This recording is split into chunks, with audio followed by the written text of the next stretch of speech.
Hey travelers, I'm Sam, a full-time budget backpacker, and if you are looking for an easy way to track your spending while you travel, you are definitely in the right place today.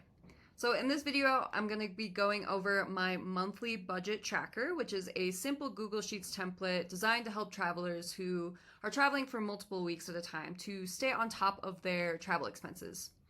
My partner Dylan and I have been backpacking South America for 6 months now, and there have been many different versions of this template, but I finally got it down to one that I feel like works really well. And so I wanted to share it with all of you so it doesn't take months for you to get your finances organized like it did for me. So let's get into it. So the first thing that you're going to want to do is get access and set up your monthly budget tracker. So first off, if you haven't already, grab the monthly budget tracker from the link in the description, and once you open it, you're going to need to hit File and Make a Copy. So you'll hit Make a Copy and it'll open up this version that you can edit. So next, for navigating the spreadsheet, you can see that each month has its own tab on the bottom of the screen. So click the month that you're currently in, and you can go ahead and delete any months that you won't be needing if you'd like. If not, you can always just leave them. Delete. Okay. For the sake of this video, I will just keep all of them on here. The next part is you're going to enter in your budget and your expenses.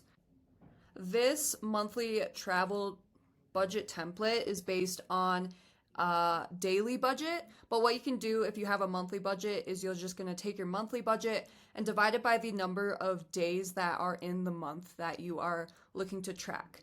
You can also do it by the numbers of days that you're traveling if you're not going to be traveling for the entire month. So for example, if your monthly budget was $1,500 for 30 days, that would be $50 each day. So I would enter in $50 in this category.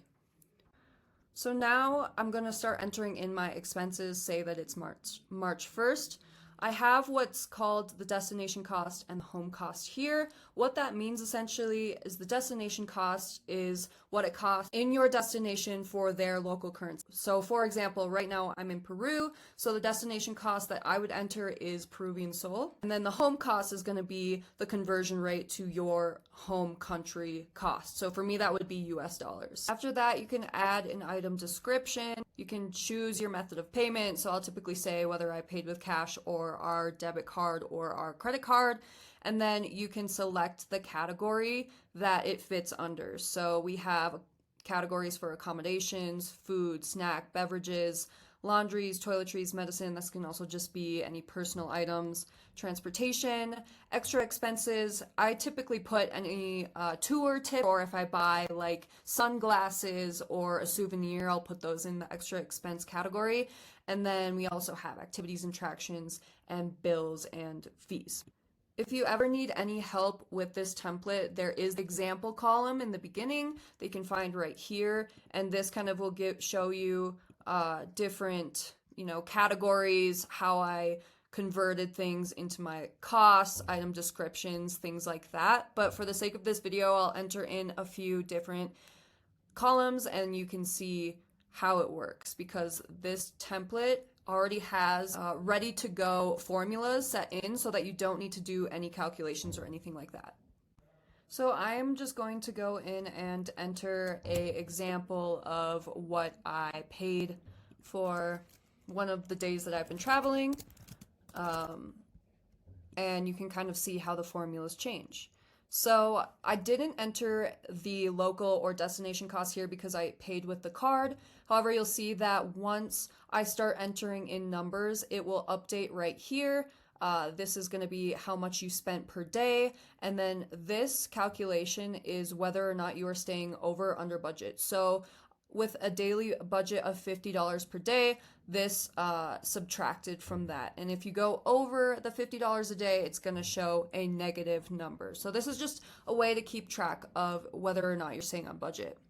So I went ahead and added a few more categories. Some of these do now have the local Peruvian sol cost, to which I just converted into US dollars. One of the nicest things about this monthly travel budget template is that these formulas are already set in stone, so you don't have to do calculations because they're already done for you. However, I do want to make a really important note that if you run out of columns for a day, it's really important that you hit insert one row above the last row right here, because otherwise the formulas are going to get a little messed up. So that's super important. If you need to add more rows or delete rows, always insert or delete above the last line for that day. So I'm going to go ahead and insert one row above. Probably need a few more for this date, so I'm going to do a couple more. And then you can see that it just moves everything down and it doesn't mess up the formulas at all. Okay, so I've gone ahead and entered in all of my columns for the day, and as you can see, I spent a total of $56.80, which is over my $50 a day budget. So you can see that this column shows a negative number and it turned red, and then you can also see that down here, now it's displaying $43.20 as my budget of the day versus the $50 budget of the day, since I did go over for the first day of the month. So I just want to show you this for reference. I have this monthly travel budget overview ready to go over here so that you can see as you spend, these columns will automatically update. Since I did add a few rows over here to add in extra expenses, these are kind of just extras. But what you can do if that happens to any of these extra boxes is you can just hit delete cells and shift up, and it won't delete what you've entered in here. But on the same note, now that we're talking about this monthly overview section, this section really organizes your spending across different categories, and it can help you spot trends like whether you're spending too much on food, transportation, or extras. So it's a really nice way to keep track of what you're spending your money on. So next, managing your cash and payment methods. Another really great tool that I like to point out on this monthly travel budget template is this cash withdrawal section, where you can go in and manually enter in the amount that you took out, especially if you are juggling cash and card. This is a great tool. One thing I will note is that if you acquired any ATM or foreign transaction fees while you made a cash withdrawal, I would actually go in and enter in your ATM fees in the expense category and mark it as a fee so that you can also keep track of that.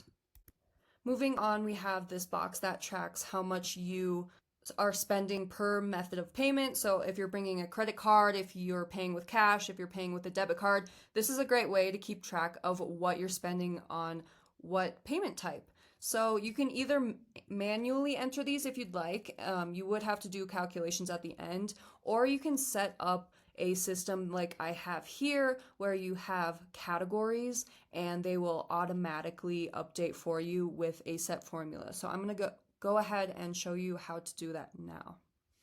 So the first thing that you're going to want to do is create categories for your method of payment column. And how you're going to do that is you are going to hit data and hit data validation.